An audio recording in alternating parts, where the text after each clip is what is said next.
시청자 여러분 안녕하십니까? 뉴스데스크 제주입니다.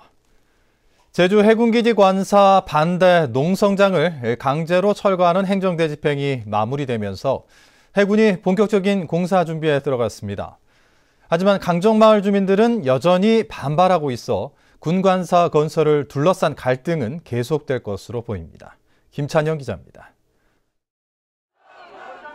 높이 7m의 망루 위에서 마을 주민과 시민단체 의원들이 쇠사슬로 몸을 묶고 해군의 행정대 집행에 저항합니다. 강우일 천주교 제주교구장이 중재에 나선 뒤에야 이들은 망루에서 내려왔고 행정대 집행은 15시간 만에 마무리됐습니다. 더 이상 끌다가는 어떤 극한 상황이 벌어질지 모르니까 빨리 이런 상황을 중단하고 평화적으로 문제를 해결해보자 그렇게 이야기를 했습니다. 이에 따라 해군은 공사장 정문 앞을 가로막았던 모든 시설물을 철거하고 본격적인 공사 준비에 들어갔습니다. 공사장 주변으로 울타리를 치고 주변 경비를 강화했습니다. 공사 재개를 위한 주변 정리 작업 중이며 마무리되는 대로 오는 2일부터는 세륜기 설치 작업 및 터파기 공사 등을 시작으로 공사 재개할 예정입니다. 경찰은 행정대 집행 과정에서 연행했던 마을 주민 등 24명 가운데 20명은 석방했지만 4명은 추가로 조사한 뒤 구속 여부를 검토하기로 했습니다.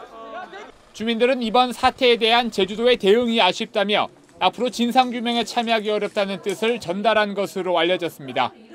어느 정도 대화는 할 수 있을 것 같습니다만은 그래도 도하고 같이 적극적으로 아마 같이 해 나가기는 조금 더 힘들지 않을까. 처음 예상했던 데보다는.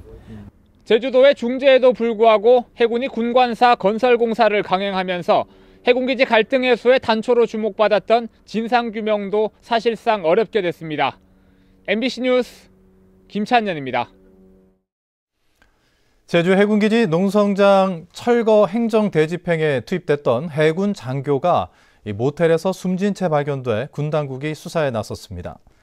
해군은 오늘 아침 6시쯤 서귀포 시내 한 모텔에서 제주방어사령부 소속 28살 장모 대위가 객실 베란다에 있던 완강기 줄에 목이 메인 채 숨져 있는 것을 동료가 발견했다고 밝혔습니다. 해군은 모텔 CCTV에 녹화된 사고 장면을 바탕으로 장 대위가 베란다에 나갔다 문이 잠기자 완강기 줄을 잡고 내려가다 사고를 당한 것으로 보고 있습니다. 제주도의회 강경식 허창욱 의원은 보도자를 통해 해군의 행정 대집행을 규탄하고 도지사의 적극적인 해결 의지를 촉구했습니다. 의원들은 제주도가 대체부지나 민영아파트 매입 등 적극적인 행정 지원을 약속했지만 국방부와 해군은 막무가내로 행정 대집행을 강행했다며 강정마을 공동체가 살아날 수 있도록 원희룡 지사가 적극적으로 나서야 한다고 주장했습니다. 국제 멸종위기종인 해마는 중국에서 많이 쓰이는 꽤 비싼 약재인데요.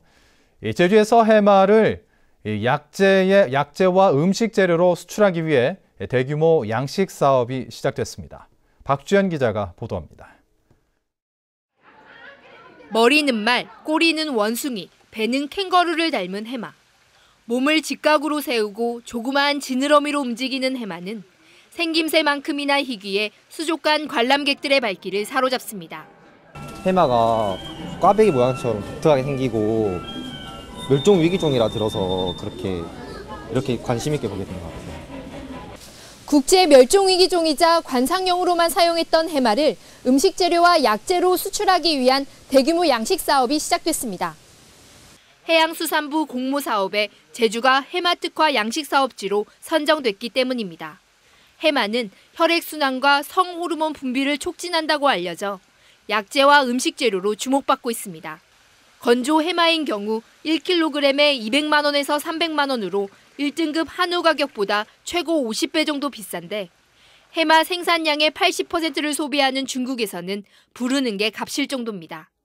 그게 1kg으로 환산하니까 약 980만 원에서 1,020만 원까지 가고 있습니다. 그래서 이건 정말 참 중국 사람들이 아니면은 그렇게 비싼 거를 먹을 때가 없지 않을까 하는 그런 생각도 들어요. 제주는 호주에 이어 세계에서 두 번째로 해마 대량 양식에 성공했고 내년에는 월 50만 마리로 올해보다 생산량을 10배 늘릴 계획입니다. 수출로만 한 해 600억 원을 벌 수 있을 것으로 전망됩니다. MBC 뉴스 박주연입니다. 오늘 새벽 4시 10분쯤 제주시 애월읍 광영리의 양돈장에서 불이 나 돼지 2,200여 마리와 건물 1개동 1000여 제곱미터를 태워 소방서 추산 3억 3천만 원의 재산 피해를 낸 뒤 2시간 만에 진화됐습니다. 경찰과 소방당국은 돼지 분만동 쪽에서 연기가 났다는 양돈장 직원의 말을 바탕으로 정확한 화재 원인을 조사하고 있습니다. 어젯밤 9시 20분에 제주공항에서 김포공항으로 출발하려던 에어부산 항공기가 새와 충돌하면서 정비 작업을 벌이느라 출발 시간이 2시간 늦어졌습니다.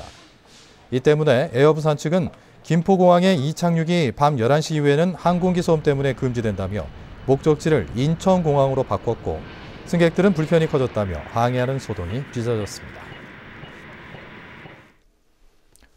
조선 초기 외구의 침입을 막기 위해 설치된 제주시 조천읍에 설치된 조천진성이 제주도 지정문화재로 지정됩니다. 제주도는 조천진성의 성곽이 잘 보존돼 있고 유배인들이 임금을 그리워하던 연북정도 함께 있어 역사적인 가치도 높다며 이달 안에 문화재위원회의 심의를 거쳐 문화재 지정을 최종 확정하기로 했습니다. 조천진성이 문화재로 지정되면 도내 9개 진성 가운데 6개가 문화재로 보존됩니다. 제주도가 오는 2017년 전국 생활체육 대축전의 유치를 추진합니다. 제주도는 전국에서 두 번째로 높은 생활체육 참여율과 지난해 전국체전을 개최했던 스포츠 시설과 경험을 바탕으로 지난 2001년 이후 두 번째로 대회 유치를 신청했다고 밝혔습니다. 이상으로 뉴스데스크 제주를 마칩니다. 고맙습니다.